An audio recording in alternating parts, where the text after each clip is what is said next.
Aujourd'hui, deuxième cours sur Shemitah. On a commencé la semaine dernière, on peut revoir le replay sur l'application eTorah. On a vu la semaine dernière les bases de cette mitzvah, puisque cette année nous sommes une année particulière, pardon, l'année de la Shemitah. Et oui, ça nous concerne à nous aussi en dehors d'Israël, comme on a commencé à voir la semaine dernière. Et on va continuer aujourd'hui à voir la suite de quel détail important on doit savoir si on veut faire sortir des fruits d'Israël, des fruits, des légumes, des plantes, des fleurs, vitamines, pas mal d'autres choses qu'on appelle les périodes juives. Parce que comme on l'a vu la semaine dernière, les fruits de la Shemitah, on a le droit de les manger. On n'a pas le droit de travailler la terre, mais les fruits qui sont là, les fruits qui sont poussés, les fruits de Shemitah, on peut les manger. Il y a certaines choses après qu'on fait avec. Comment et quoi? On va voir, on va tout de suite voir tout ça aujourd'hui, on va essayer de voir les détails. On suit, donc, c'était, la semaine dernière, on avait terminé, si tu te rappelles, avec les trogs, les lulav. Est-ce qu'on peut les utiliser? Est-ce qu'on ne peut pas les utiliser? Bien sûr qu'on avait dit que, malgré le débat, on sait très bien qu'on peut les utiliser. Ça dépend quoi des 4 espèces. Les trogs, on avait vu que valait mieux prendre les trogs qui viennent d'en dehors d'Israël. Aujourd'hui, on va parler des plantes qu'on respire, des bonnes odeurs. Alors eux aussi, ils ont ce qu'on appelle la gdusha de Shvit, qui veut dire la gdusha de la Shemitah. Mais par contre, des plantes qui sont des fleurs de beauté, je ne sais pas qu'est-ce qu'on peut dire comme des fleurs des roses, ou qu'on appelle ça, les hortensias, ou on va savoir quoi, n'importe quelle autre chose, qu'il n'y a pas d'odeur, il n'y a pas de gdusha de Shvit, qui veut dire qu'ils n'ont pas l'interdiction de Shemitah. Et pareil pour toutes les fleurs qui sont essentiellement pour la beauté. Donc, si quelqu'un t'amène un bouquet de fleurs, ou il te donne un bouquet de fleurs, etc., il n'y a pas d'interdiction de Shemitah dessus, même si ils ont une odeur. Et donc, aujourd'hui, Israël exporte énormément de fleurs dans le monde. On ne parle pas maintenant des fleurs cosmétiques, oui, qu'on verra plus tard. Mais tu as le droit d'acheter aujourd'hui des fleurs de n'importe quel importateur qui importe des fleurs d'Israël. Comestibles, pardon. Dans le cas où ils n'ont pas d'odeur, comme on vient de voir. On va les détails après. Et bien sûr, en faisant attention que ce ne soit pas des fleurs qui ont été plantées pendant la Juvite, c'est mieux d'éviter. Vitamines, il n'y a aucun problème de prendre des vitamines qui viennent d'Israël. Il n'y a pas de gdusha de Juvite sur des vitamines. Pourquoi? Parce que la halakha considère qu'ils ont déjà perdu tsurat ochel, ils n'ont plus la forme de manger. Tout celui qui achète des pilules ou des compléments alimentaires qui sont fabriqués en Israël, c'est ce que j'ai expliqué la semaine dernière à une personne. Il y a beaucoup de choses qui sont vendues en Israël et que c'est écrit en hébreu dessus, et néanmoins, ce n'est pas des choses qui sont fabriquées en Israël. C'est écrit clairement en hébreu, mais les gens ne lisent pas ce qui est écrit. Que ces meyubaïm, ils sont, comment on appelle ça, ils sont importés de Chine ou d'autre part. Et là, on a, je vais prouver, on a un autre point intéressant qui est surtout important pour nous qui sommes en dehors d'Israël. C'est celui qui va en Israël à partir, si Dieu veut, du 1er novembre. Les gens pourront voyager rapidement, ils pourront voyager tranquillement en Israël si Dieu veut. Et tu veux ressortir avec toi, avec des fruits et des légumes. Et ça arrive régulièrement quand tu achètes par exemple des sandwichs, ou tu achètes des repas, ou des repas qui sont dans l'avion, des repas que tu as achetés avec toi, ou peu importe, tu as mis des fruits et des légumes d'Israël, des dates que tu as achetées à l'aéroport, et va savoir quoi d'autre. Alors j'ai donné le mauvais exemple, parce que les dates, c'est pas forcément le bon exemple. Les dates qu'il y avait dans l'aéroport n'ont pas été cultivées et cueillies cette année, mais peu importe, les fruits et les légumes que tu as achetés dans un magasin, tu as pris de l'hôtel, peu importe, tu étais dans le duty free ou tu étais dans le salon à l'aéroport. C'est sûr que l'idéal, si tu peux prendre des fruits et des légumes qui n'ont pas de gdusha jvit, qui n'ont pas la sainteté de la Shemitah dessus, il vaut mieux. Bishat atrak, en cas de force majeure, où tu as que ça. Un exemple, tu étais à l'hôtel, tu n'as pas eu le temps de passer. Ça la souris va se mettre en sautine tout le monde. Dans le cas où tu étais à l'hôtel, tu n'as pas eu le temps de passer dans un magasin. Tu n'as pas eu le temps de passer dans un magasin et c'est ce que tu as. On te dit que c'est permis à condition que tu prends seulement ce que tu as besoin pour toi. C'est-à-dire pour manger. Par exemple, dans l'avion, c'est pas que tu vas dire, ah, tiens, je vais en profiter, je vais en ramener une dizaine pour la famille, etc.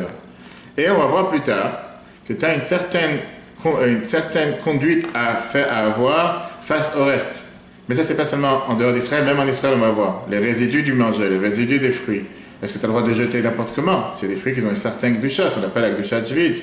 Donc disons que tu as ramené avec toi pour manger dans l'avion et tu as, je sais pas, tu as mis 3 sandwichs. Tu pensais que tu allais manger plus ou tu allais avoir de longues escales ou quoi que ce soit et tu as mangé finalement un sandwich. Est-ce que tu as le droit de jeter le reste?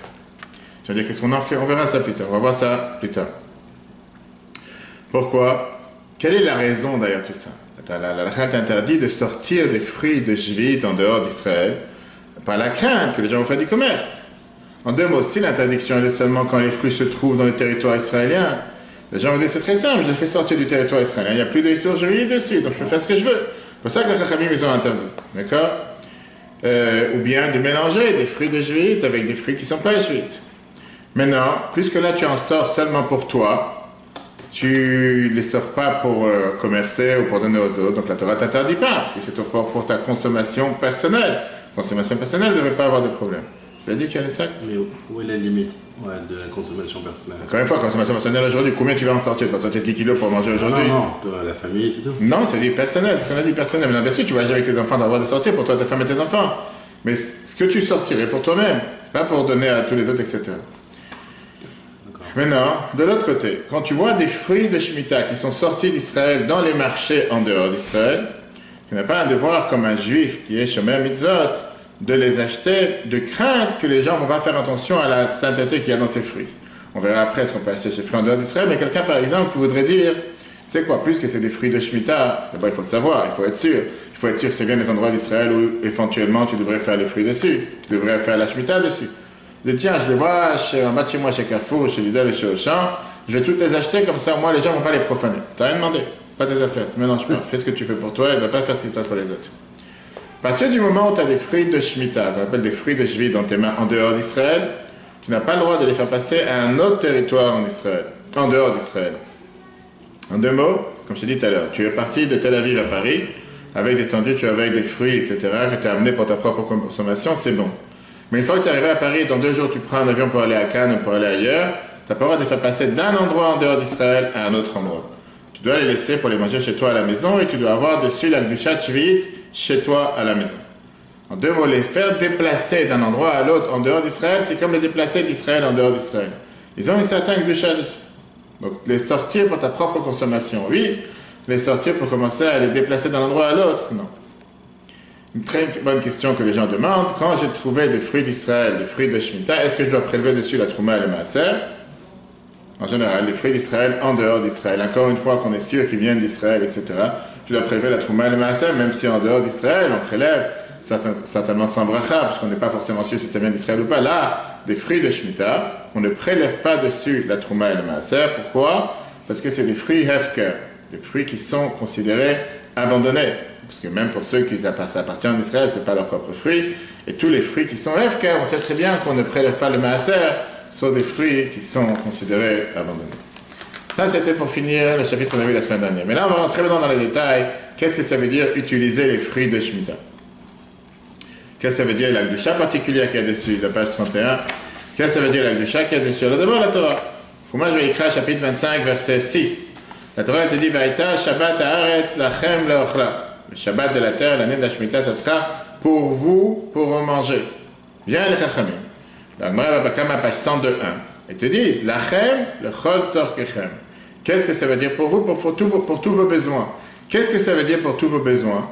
Le ochla, velo le hefset. Pour en manger et pas pour en détruire. Ça, c'est la Gemara Psachim 52b. De là, on apprend la base fondamentale. De là, on apprend la base fondamentale qui est quoi?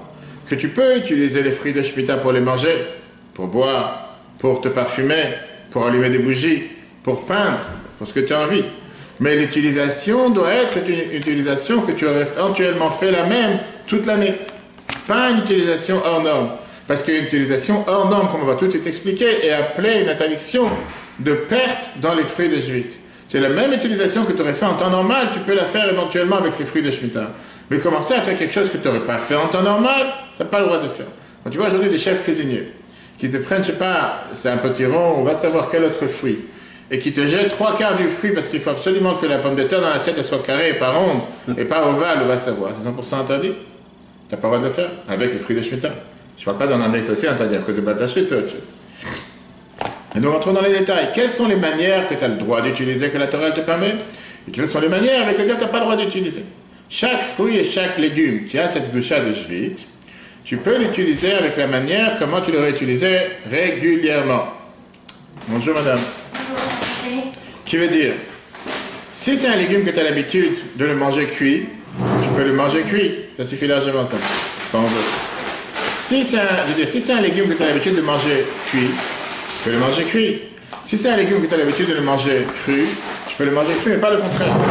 Tu n'as pas le droit de commencer à faire des expérimentations avec ces fruits. Si c'est par exemple, je sais pas, une tomate ou des pommes de terre, une tomate, pomme, orange, c'est pas des choses que tu manges cuit. Tu dois les manger crues. Si c'est des choses que tu manges que cuit, comme des betteraves par exemple, tu peux les manger que cuit et pas cru, et vice versa, etc. Maintenant, qu'est-ce qui se passe avec des fruits et des légumes que tu as l'habitude de manger crus et cuits, comme par exemple des pommes? À ce moment-là, tu peux les manger crus et cuits. Pareil, des fruits par exemple que tu as l'habitude de presser. D'accord? Des fruits que tu as l'habitude de presser. Tu as l'habitude de les presser toute l'année. Tu peux très bien continuer aussi à les presser pendant l'année d'Ashmita, puisque c'est quelque chose de normal. Un fruit ou un légume que tu n'as pas l'habitude de presser, de faire du jus avec, c'est-à-dire qu'aujourd'hui, c'est très rare de trouver des fruits et des légumes que tu ne fais pas des jus avec. Tu vas en Amérique, par exemple, à Manhattan, tu vois, je sais pas, tu as des jus de carottes, des jus de ci, des jus de tout. Il y a certains fruits, je suis sûr que tu ne fais pas des jus avec. Tu n'as pas le droit de le presser pendant la Shemitah, c'est ce que nous dit Rambam. Maintenant, qu'est-ce qui se passe si tu l'as biffé? On n'a pas le droit de sortir de l'utilisation habituelle. Exactement, la norme. Maintenant, si tu as changé de l'utilisation habituelle et tu as fait avec le fruit quelque chose que tu n'as pas l'habitude de faire, par exemple, tu as cuit un fruit que normalement on ne le cuit jamais, c'est vrai que tu n'as pas fait ce qu'il fallait faire, mais ce n'est pas pour ça que c'est interdit de manger. Encore une fois, c'est ça la compréhension, pour ça qu'on apprend ces lois, parce que les lois de Shemitah, ce n'est pas les lois de Trouma et Maaser, c'est des lois qui sont totalement spéciaux par rapport à la Shemitah. Des fruits, par exemple, que tu as l'habitude d'éplucher. Un exemple. Même si tu peux les manger avec la peau, les pommes. Tu as des gens qui vont te dire qu'ils aiment bien manger la peau, et des gens qui n'aiment pas manger les pommes avec la peau. Tu peux aussi les éplucher pendant la Shemitah. Mais les fruits qu'on n'a pas l'habitude d'éplucher, par exemple les tomates, en règle générale, à part ceux qui épluchent les tomates pendant Pessah, tu n'as pas le droit de les éplucher pendant la Shemitah. Pourquoi? Parce que les éplucher va être considéré une perte. Et comme on a vu tout à l'heure qu'ils ont une certaine doucha, une certaine sainteté, tu ne peux pas perdre. Ok. Tu ne peux pas te permettre de perdre un fruit. Tu ne peux pas. Oui, le réseau Wi-Fi là, c'était partout. Ok. Tu ne peux pas te permettre de. Comment on appelle ça? De faire. Qu'on appelle ça, d'éplucher des fruits de Shemitah, parce que les éplucher, ça sera considéré une perte. Maintenant, la suite. On a vu tout à l'heure la manière comment on peut l'utiliser. La suite, c'est quoi? Tu n'as pas le droit de détruire des fruits de Juifs, qui veut dire perdre des fruits. Qu'est-ce que ça veut dire perdre des fruits? Détruire les fruits, c'est de détruire ou de faire honte à n'importe quel fruit que tu ne pourras plus utiliser de cette manière. Non, il y a un problème avec le raisin en général, même ici c'est ça. Comme on l'a dit tout à l'heure, qu'est-ce que ça veut dire détruire? Détruire, faire quelque chose avec le fruit qu'en temps normal tu n'aurais pas fait. Maintenant, cette interdiction, c'est même dans les manger qui ont seulement le goût des fruits de Shemitah, qui soient aptes à la conception humaine, consommation humaine, ou même pour les animaux. Par exemple, simple exemple, qu'on ne fait pas forcément attention dans l'année, remplir un verre de kidouche pour faire déborder le verre. Si le vin, c'est un vin de Shemitah, d'accord? En deux mots, le fait que le verre, il a débordé, et qu'il n'y a pas d'assiette sous le verre, tu ne pourras pas récupérer le vin qui a débordé pour le boire. Ça s'appelle jeter des produits de Shemitah. Tu n'as pas le droit de jeter des fruits de Shemitah. Pareil, tu n'as pas le droit d'éteindre la bougie de l'Havdalah dans un vin de Shemitah. Parce que, à cause du fait que tu as mis la bougie dedans, tu n'as plus le manger. Comment c'est le vin signé de Shemitah? C'est écrit dessus, c'est écrit sur l'étiquette. En général, c'est écrit.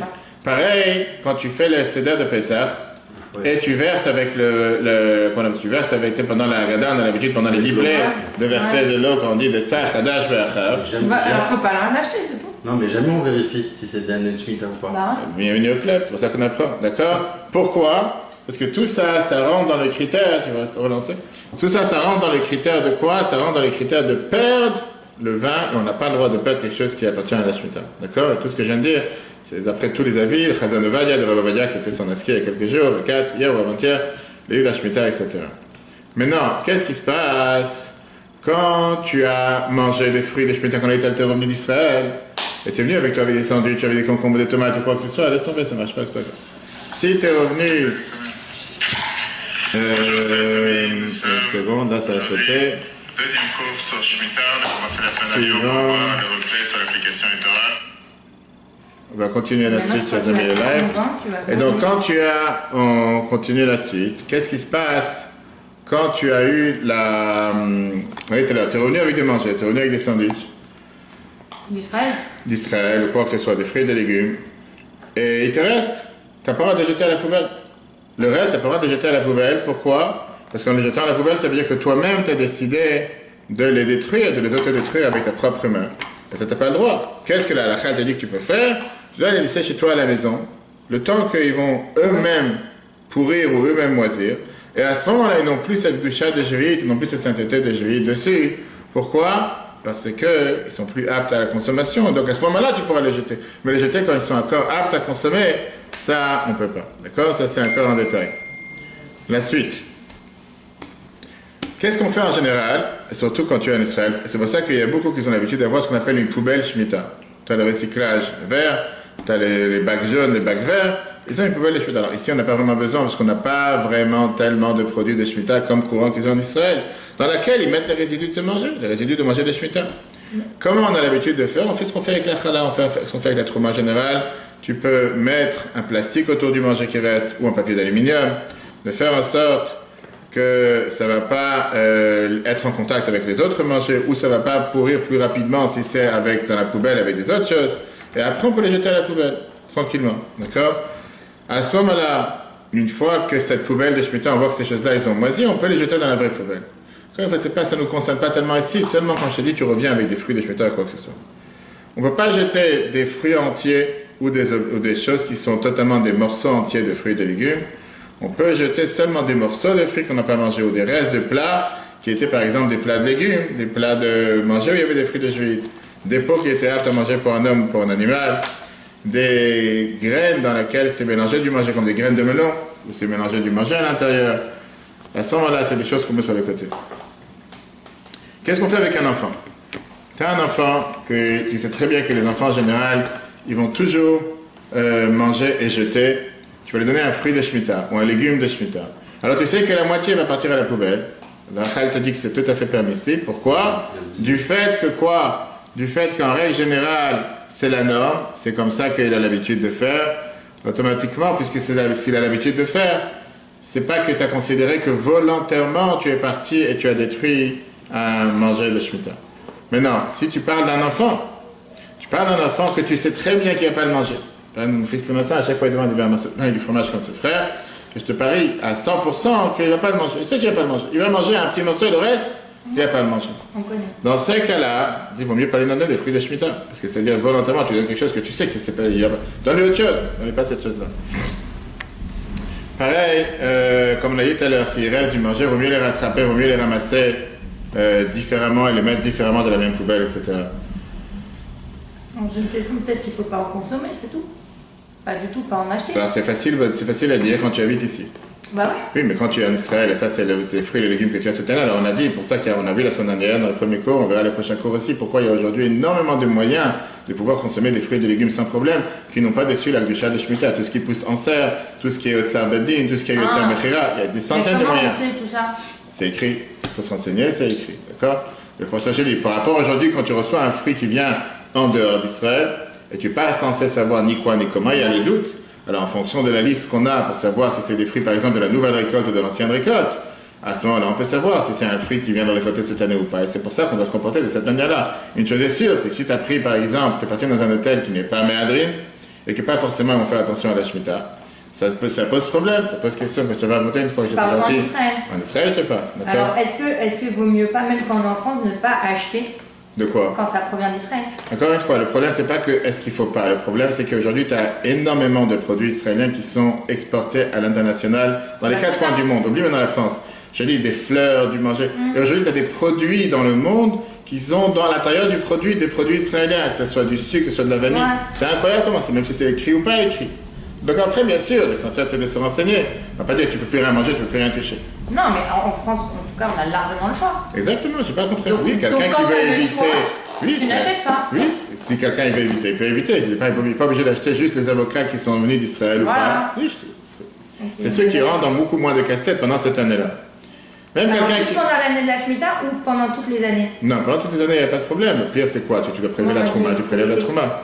Pourquoi éviter? Tu prélèves la trouma, c'est simple à faire.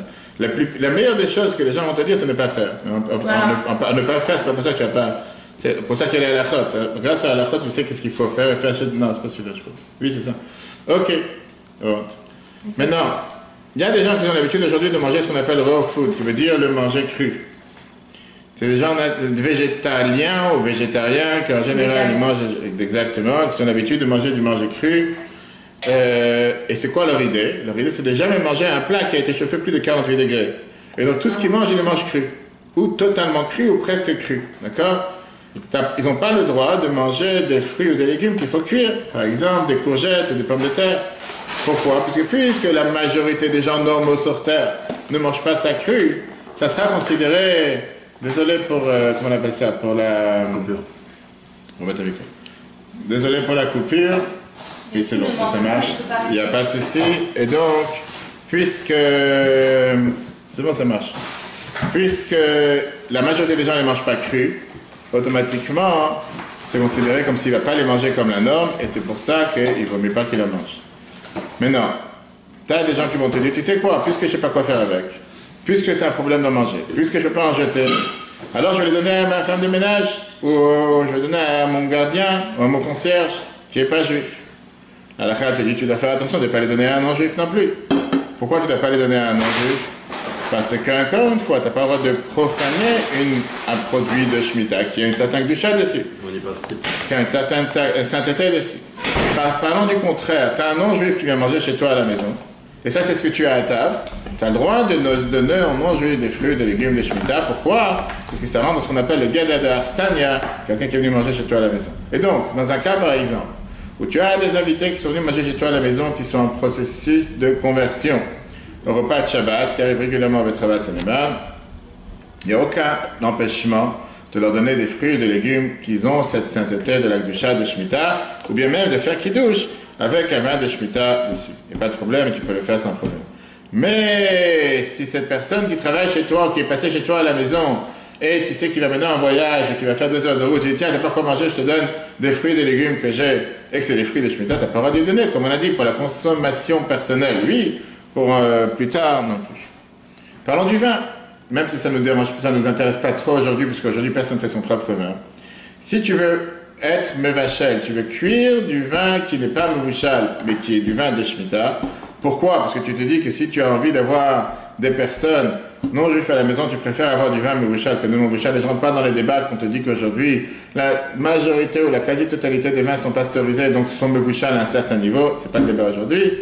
Alors tu dis tu peux pas. Pareil.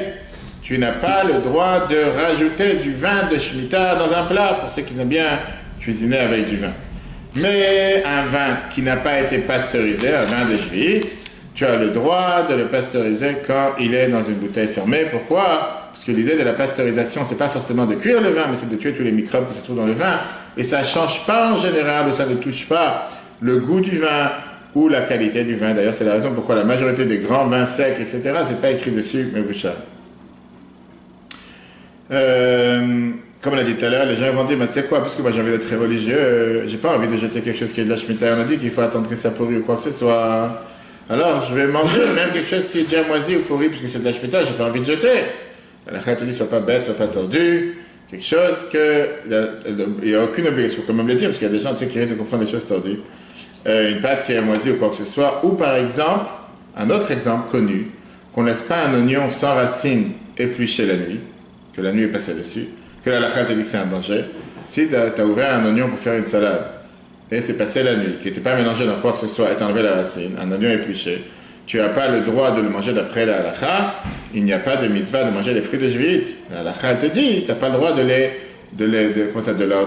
déshonorer, mais de te forcer à manger des choses que tu n'as pas le droit de manger. Non, si la halakha t'a dit de manger cet oignon, tu n'as pas le droit de manger, tu n'en manges pas. D'accord? Ça, c'était par rapport à ce qu'on a vu concernant la gdusha de Jvit, la sainteté des fruits de Jvit qui est sur certains fruits. Passons maintenant au 4e point. Et ça, c'est comment se séparer des fruits de Jvit, concrètement ce qu'on appelle le bio. On avait parlé de ça dans le premier chapitre, qu'on avait vu tous les différents points. Les différents points, c'était comment brûler. Alors, bio vient du mot comme le bio chametz. Brûler le chametz. Mais ici, c'est pas du tout la même chose. On parle de comment se séparer, comment brûler les fruits de Jvit, et ça, on va voir ensemble. La Torah, encore une fois, elle te dit la règle suivante. Dans le Chumash Vayikra, dans Lévitique, chapitre 25, verset 6-7. Va'ita Shabbat haaretz lachem le'ochla, ça sera le repos de la terre pour toi, pour en manger. V'livem techa, pour ton animal. V'lachaya asher be'atzecha, et pour l'animal sauvage qu'il y a dans ta terre.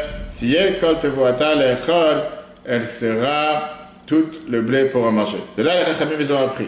Dans Marab Sachim, page 52b, que les fruits qu'ils ont été les fruits qu'ils ont été avec cette sainteté de la Shemitah dessus, un homme a le droit d'en manger et de faire manger l'animal qui est chez lui dans la maison, tout le temps que l'animal qui a dans les champs mange de ce fruit-là. Pas juste de les donner pour les donner, d'accord? Rambam t'explique, ça veut dire, tu n'as pas besoin que tous les fruits de l'arbre tombent de l'arbre pour pouvoir en profiter ou quoi que ce soit. Mais une fois que la majorité des fruits sont tombés de l'arbre, à ce moment-là, tu peux bien sûr en profiter. Quand maintenant c'est arrivé le temps que tu n'as plus de fruits pareils dans les marchés. C'est ce que le critère que la halakha elle te dit, Kala lechaye basade, qui veut dire, ça ne court plus les rues ce fruit. À ce moment-là, tu ne peux plus les manger. Comme je te dis la dernière fois, tu as un champ de pommes, tu as un pommier au betteraves qui te fait des dizaines et des dizaines de kilos de pommes. Tu sais, tu vas manger aujourd'hui, tu vas manger demain, tu vas donner à ton animal demain, et aujourd'hui, après-demain, la semaine prochaine, la semaine d'après. Combien tu vas manger? Ça y est, c'est fini. C'est une saison. Et c'est pas ça. C'est que tu as 100 kilos.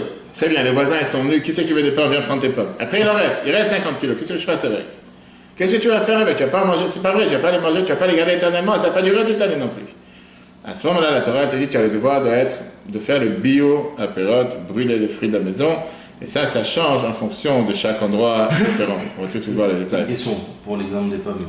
Est-ce qu'on peut utiliser ces pommes pour faire des gâteaux? Si c'est ce que tu as l'habitude de faire toute l'année, bien sûr. Tu n'es pas en train de dégrader l'ingrédient. D'accord. Et si on les mange pas maintenant? Nous alors? Imaginons qu'on gèle le gâteau. C'est quoi le problème? Un gâteau aux pommes. Quelle est la norme? C'est encore une fois. Est-ce que c'est quelque chose que tu as l'habitude de faire comme ça? Est-ce que c'est quelque chose que tu vas faire? Très bien. Si c'est quelque chose que tu vas faire plus tard, parce que tu veux faire congeler de peur que ça va s'esquinter, il n'y a pas quelque chose de mal avec. Mais je ne pense pas que quelqu'un, par exemple, il revient d'Israël avec des pommes d'Israël pour faire un gâteau parce qu'il n'a pas de pommes en France. Oui. Et c'est la seule pomme qu'il va trouver. On parle essentiellement pour ce qui nous concerne aujourd'hui. En dehors d'Israël, en Israël, il n'y a pas de problème, d'accord? Arrive le moment où il faut maintenant se séparer de ses fruits. Tu dois d'abord t'assurer, est-ce que tu as des fruits de Gdusha des Jvit avec une quantité qui est plus que la valeur de 3 repas? Ça, c'est la première règle. Si tu as cette quantité, tu dois d'abord les abandonner, les rendre hefker, ce qui veut dire devant 3 personnes, même si c'est tes amis, en 2 mots, qu'ils auront la possibilité de profiter de ces fruits après qu'ils ont été hefker, parce que la Torah te permet de profiter de tes fruits pour consommation personnelle. Et pas la même chose, on a dit que pendant l'année de la Shemitah, les fruits sont considérés, ton champ il est abandonné, que tout celui qui veut, il peut en prendre.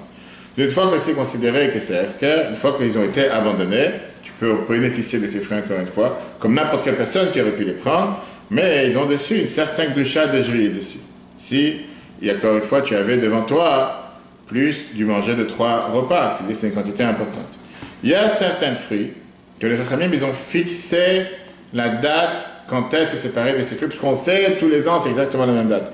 Par exemple, les dates, pas les dates, les figues, Hanouka, les dates, Purim, les olives, Shavuot, les raisins, Pessah, c'est des dates fixes qu'on sait exactement quand est-ce qu'ils poussent. Mais non. Le temps de brûler ces fruits, ou bien même ce qui sort de ces fruits, comme le vin des raisins, l'huile des olives, c'est exactement le même temps que quand est-ce qu'on devrait se séparer des fruits eux-mêmes. Et il y a toujours ces tableaux dans lesquels on sait exactement comment chaque fruit, quand et comment.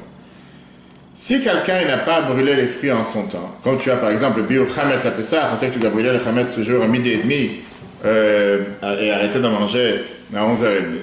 Donc, si par exemple quelqu'un n'a pas brûlé les fruits, il ne s'est pas séparé de ses fruits au moment où il aurait dû le faire, s'il a fait ça de manière exprès, à ce moment-là les fruits sont interdits et il ne peut pas en manger. S'il a fait ça sans faire exprès, en cas de force majeure, ou qu'ils sont arrivés dans sa main une fois que le temps est passé, et qu'il a appris, il a découvert que, comment on appelle ça, il a découvert qu'il avait oublié de faire ce qu'il fallait faire, les fruits, ils ne sont pas interdits, et il peut faire ce bio du moment, ce bio qu'on vient de dire, c'est pas forcément de les détruire, c'est pour lui de les abandonner devant 3 personnes, pour pouvoir en profiter, etc. À ce moment-là, il peut faire le bio après, au moment où il les a reçus, ou quand il s'en est rappelé. Le vin qui est avec la gdusha de Jvit, il a aussi le devoir de passer ce bio Et le temps, comme on l'a dit tout à l'heure, c'est toujours la veille de Pessah, de la 8e année. Et donc, quelqu'un, par exemple, qui a acheté du vin qui vient de Otsa Bedin, on verra après qu'est-ce que ça veut dire le Otsa Bedin qui a été transmis dans les mains du tribunal et que ça appartient maintenant au tribunal, à la collectivité et pas à une seule personne, ou bien par rapport à Etam Mechira, on verra ça aussi plus tard, quand arrive comment on appelle ça, quand arrive la 8e année, à ce moment-là, il doit faire dessus le bio. Donc comme on l'a dit tout à l'heure, faire le bio c'est très simple, tu prends 3 personnes devant toi et tu abandonnes tous ces fruits, tu leur dis, tu leur fais savoir à partir de maintenant ces fruits sont considérés abandonnés, même si c'est des amis ou des proches. Une fois qu'ils ont été abandonnés, à ce moment-là, ils peuvent en profiter encore une fois pour continuer à les manger, mais comme on a dit, dans la quantité que tu auras besoin et tous les critères qu'on a vus tout à l'heure, etc. Et ça a toujours continué avec la Gdusha des Juifs qu'on a vu tout à l'heure.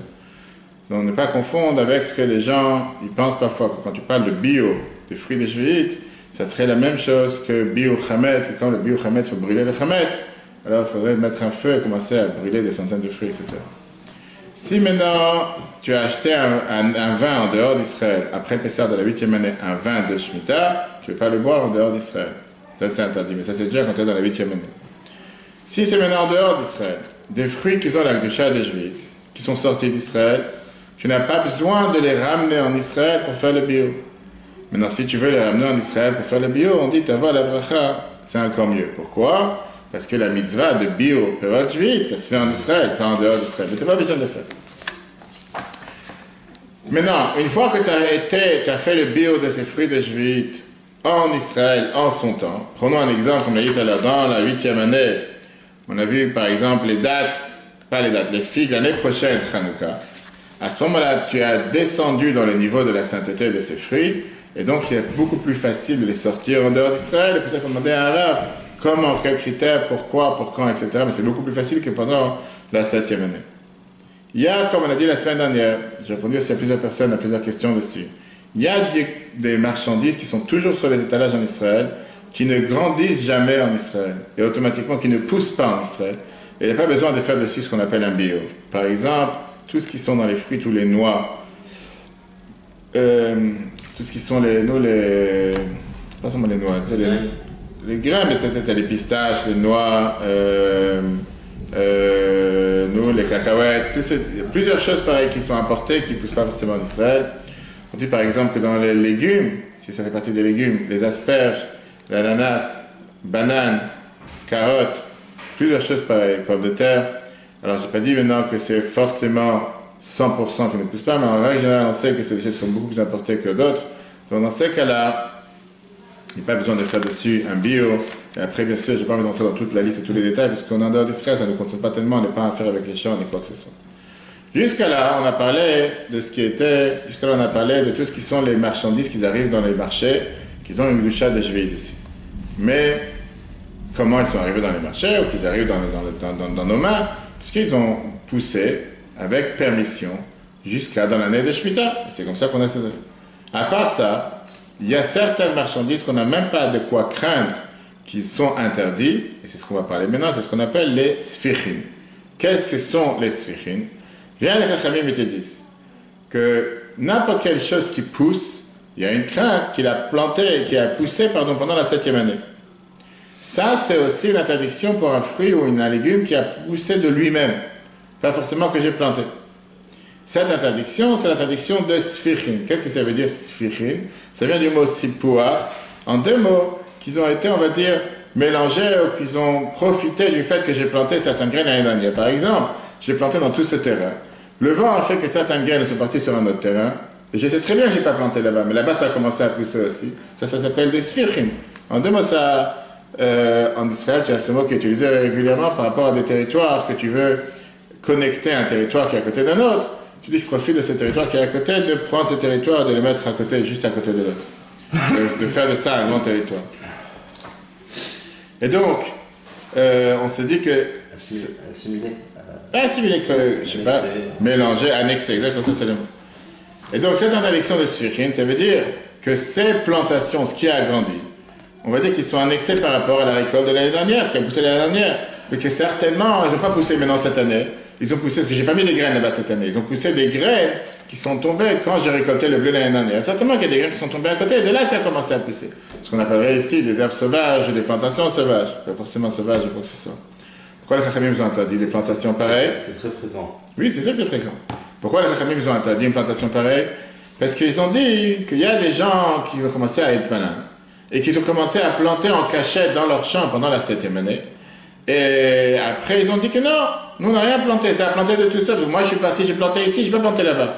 Alors que la vérité c'était qu'ils ont eu planté dans l'autre champ. Et c'est pour ça que les Chachamim ont dit, tu sais quoi, n'importe quelle chose qui pousse dans le champ pendant la 7e année, c'est interdit. Pas aucune différence si c'est toi qui l'as planté, c'est pas toi qui l'as planté. Ça c'est ce qu'on appelle cette interdiction des sfichim, comme c'est écrit dans Rambam, Echot, Shmita, Veyovel, chapitre 4. Je suis désolée de vous déranger. Il faut que j'aille le fruit parce qu'on a pu en parler. Alakha 2. Enfin, je vais demander quelqu'un en particulier.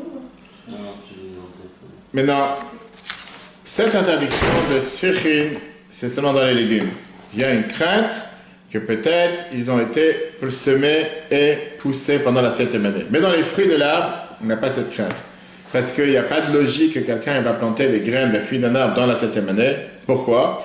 Parce que le gain qu'il va avoir, ça va prendre énormément de temps jusqu'à ce qu'il pousse. Les légumes, c'est tout le temps. Tu as les betteraves, les tomates, les salades. Un arbre, ça commence à t'amuser à faire des choses pareilles avec un arbre. Qu'est-ce que tu vas gagner de ça? Cette année, ça ne va rien pousser. L'année prochaine, je ne suis pas sûr non plus. Dans quelques années, personne ne va se prendre la tête. Donc toute cette interdiction de sfichim, c'est beaucoup plus dans les légumes que dans les fruits de l'arbre.